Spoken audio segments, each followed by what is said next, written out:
Y26 quantum mechanics.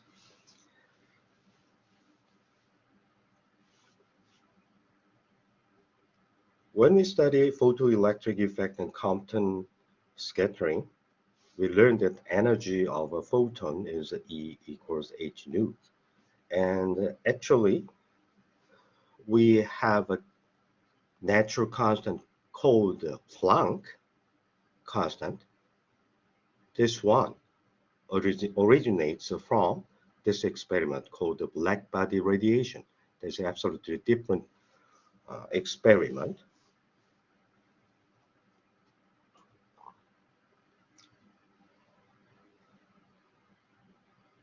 I think it is rather complicated to follow everything, but I have written all the details of the derivation for the formulas. So if you have enough time, later you can study the details of the calculation. By the way, the blackbody radiation is in short expressed as this is the electric field.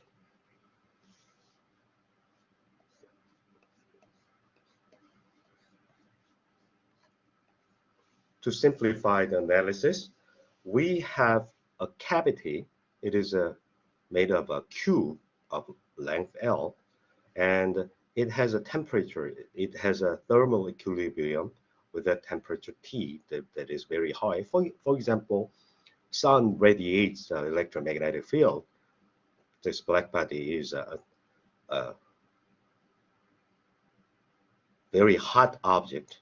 It doesn't really have to be very hot, but thermal equilibrium state at temperature T. And in that case, we can apply Maxwell's theory for the electromagnetism to study the electric field trapped inside a black body that radiates all kinds of electromagnetic field is something like this. You are familiar with this sine function, that is harmonics generated by the musical instrument. And because this is a cavity in 3 dimensions, so there are sine waves.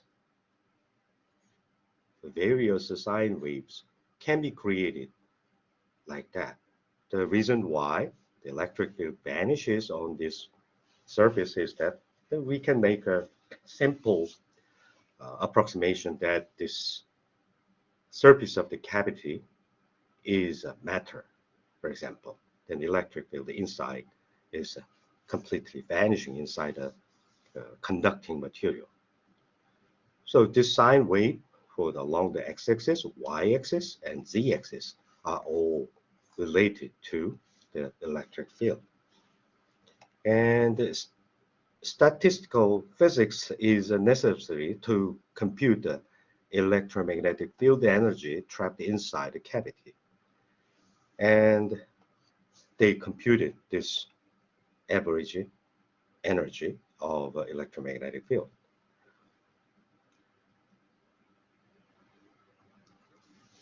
And the result by Rayleigh that is based on this basic idea that electromagnetic field inside a cavity of temperature in thermal equilibrium at temperature T, based on the Maxwell's theory, was completely broken.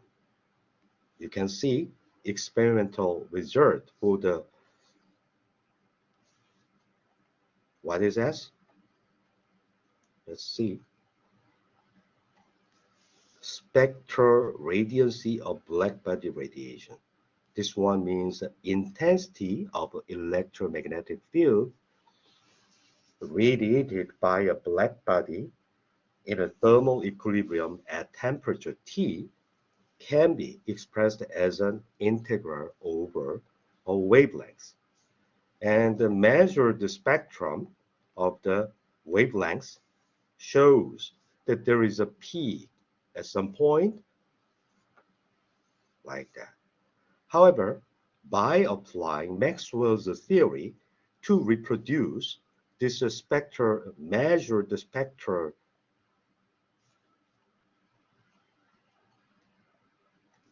this spectral radiancy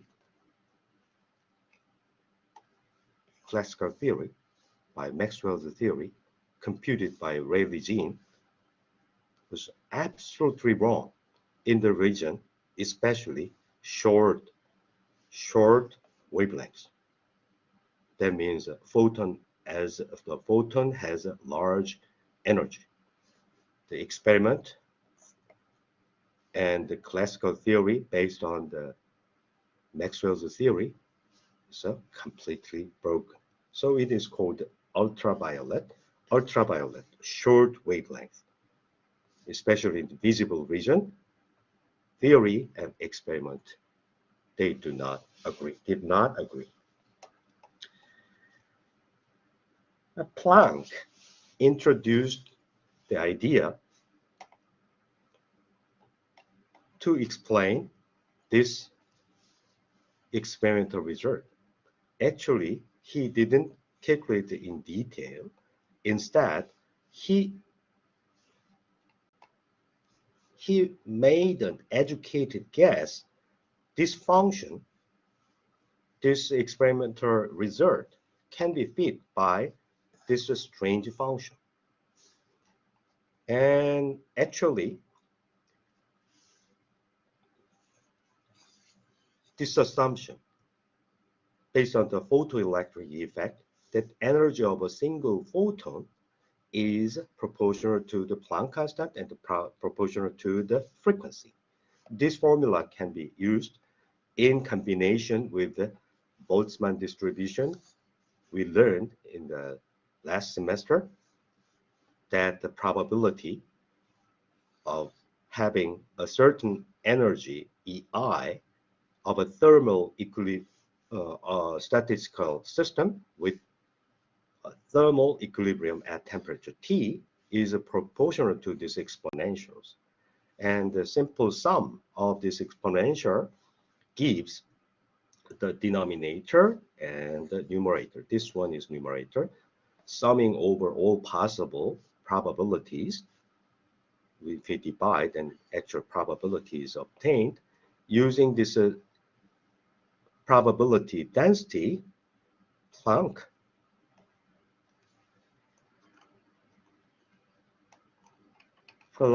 introduced this kind of function to fit the data, but Einstein explained it by making use of this statistical way of interpreting the result.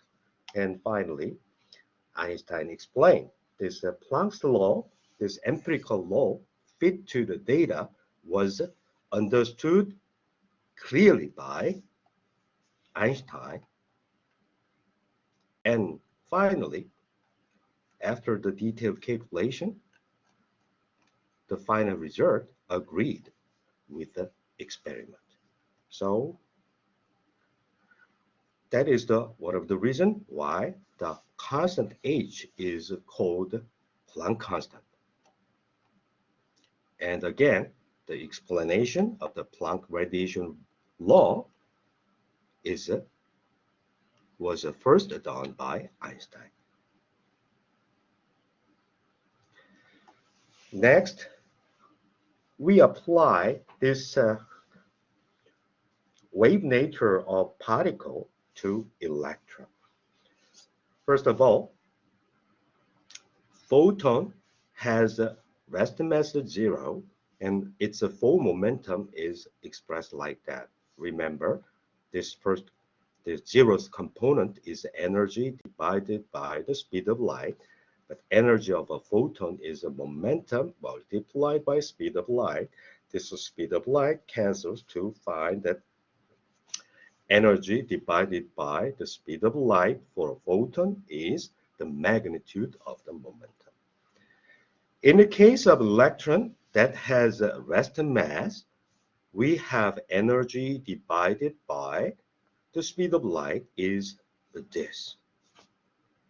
And these two expressions have been confirmed by Compton's scattering. De Broglie thought about the corresponding wavelength of the electron. For example, if you do this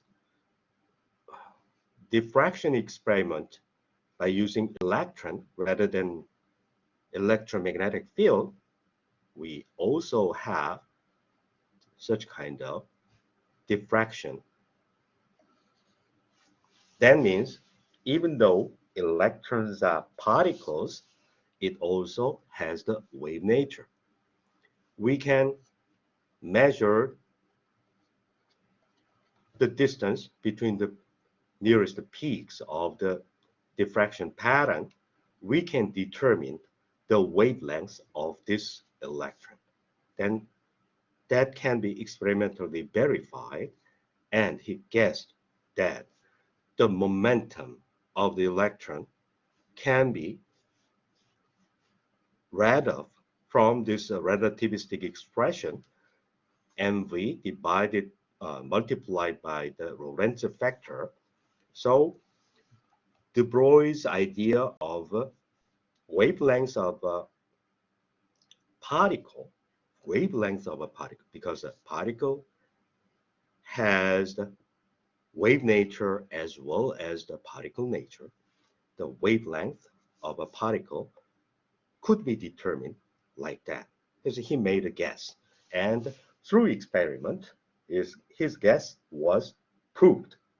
So this is the verge of establishing quantum mechanics. So these are results, and we study how Schrödinger and Dirac were able to establish the quantum mechanical equation of motion. In classical mechanics, we have Newton's second law. This is the equation of motion. Now, what about the quantum mechanical version? So we cannot make use of this for the quantum mechanical system that is microscopic and moving very fast. So we both need the wave nature and relativity. Schrödinger was able to construct a non-relativistic version of the matter wave, and Dirac was successful to find the relativistic equation for an electron. And both of them received the Nobel Prize. So our beginning point is Maxwell's equation, because Maxwell's equation represents the wave nature of an electromagnetic field. And we recall that the Poynting vector takes care of the speed of light and the energy density of the electromagnetic field. And we copy some wave nature from this Maxwell's equation to construct the wave equation for an electron. And Max Born was able to construct a statistical interpretation of a wave function. And actually, when we computed the diffraction pattern of the electromagnetic field passing through an aperture, and what we have done with the intensity of light was to compute the electric field square, because we know this 1/2 E epsilon 0 E squared plus this guy is the electromagnetic energy density in space. So if we integrate over space, we can obtain the total electromagnetic field energy saved inside space. So In a similar manner, electric field, we can consider electric field only because if you compute this and this value for the propagating electromagnetic field, this value and this value, they are exactly the same. Don't worry about the magnetic field. It will be the same. So we compute the electric field, and the square of the electric field is probability of finding photon. Before we learned photon, it was that just the electric field squared is the proportional to the intensity of light. But if you do the experiment with the photons, and actually the electromagnetic fields are actually consist of many photons, bunch of photons. And if you do this experiment, actually photons are distributed over space. So Max Born's idea is the electric, why don't we interpret this electric field as a kind of wave function that depends on space and time coordinate. Electric field is a vector, but when you want to count the number of particles only, then we do not have to consider vector. Instead, just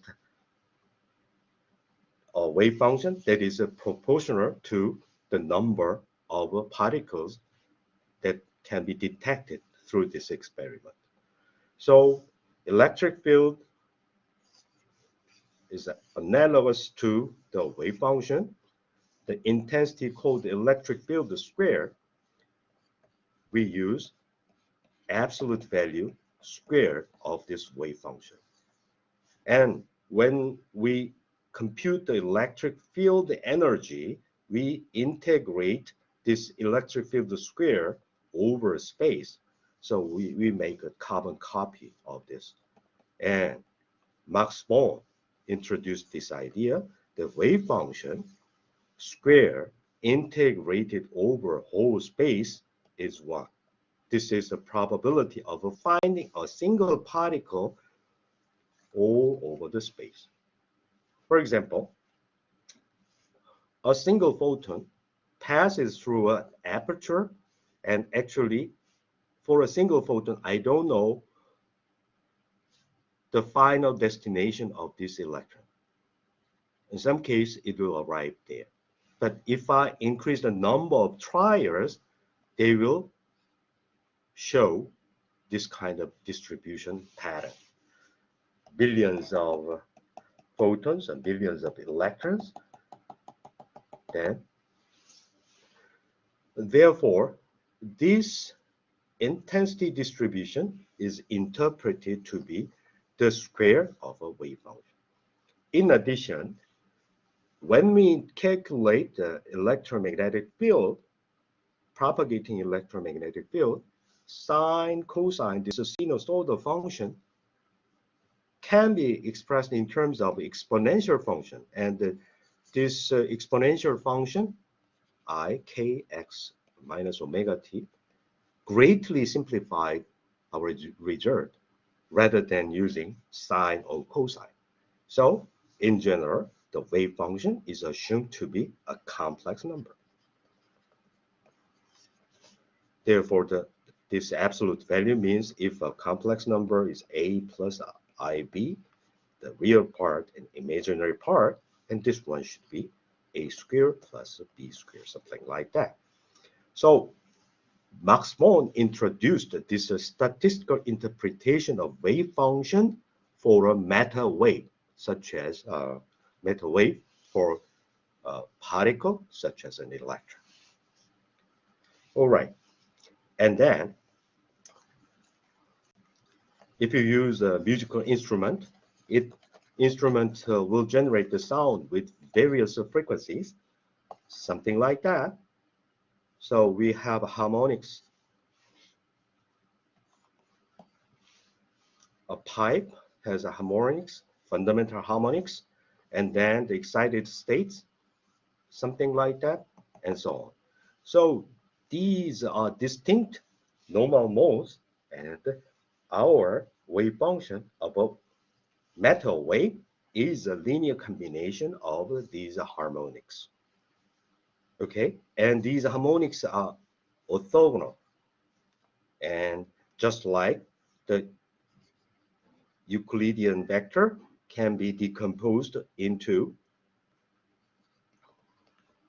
sum of Cartesian components for I runs from 1 to 3. However, the number of states, orthogonal states in the harmonics is not restricted to 1 to 3, but it ranges to infinity. So this one is called the Euclidean space, and this one is called, and these are complex numbers, for complex functions, this is Hilbert space. Okay. Finally, we consider free particle wave function. That is, free particle, it has a monochromatic wave. The wavelength is fixed. You know, wavelength is fixed, then we know the momentum of this wave, because h over lambda, de Broglie wavelength, this will be the momentum. If the momentum is fixed, this function is something like e to the I kx, k dot x minus omega t. What is the absolute value of this? E to the I theta absolute value is square root cosine square theta plus sine square theta. So therefore, it is a 1 for any value. So wave function of a free particle state is distributed over the whole space. So probability of finding an electron with a fixed momentum is even for everywhere. It is closely related to uncertainty principle of Heisenberg. Okay, anyway, the free particle wave function can be simply constructed in such a manner, and because we have these two energy and momentum relation in terms of the frequency and the wavelength, we can express this kx minus omega t in terms of energy and momentum. And actually, this is a scalar product of two four vectors that is called the four momentum and the four displacement. So intrinsically, the free particle wave function is actually Lorentz invariant. It is invariant in any inertial reference frame. Using this, we can read the energy and momentum of a free particle wave function by taking the spatial derivative called the gradient and by taking the time derivative. As a result, momentum can be obtained to remove this coefficient, and we know momentum is h bar k, y, h over lambda, y, h over 2 pi, and the 2 pi over lambda vector. To read the momentum of a metal wave from a free particle wave function, what we have to do is just multiply h bar over I and add a gradient. How can I read the energy of this particle? Just copy h bar omega. How can I do that? Take the time derivative and multiply IH bar, then it becomes the energy. Therefore, Schrödinger equation is nothing but the classical equation of motion, that is the Hamiltonian, that is the total mechanical energy. Total mechanical energy of a particle or a system of particle under a conservative force has the potential energy. and the kinetic energy, their sum. Schrödinger equation is nothing but this equation, but we have to consider the wave nature of matter wave. So wave nature of matter wave can be interpreted as a wave function.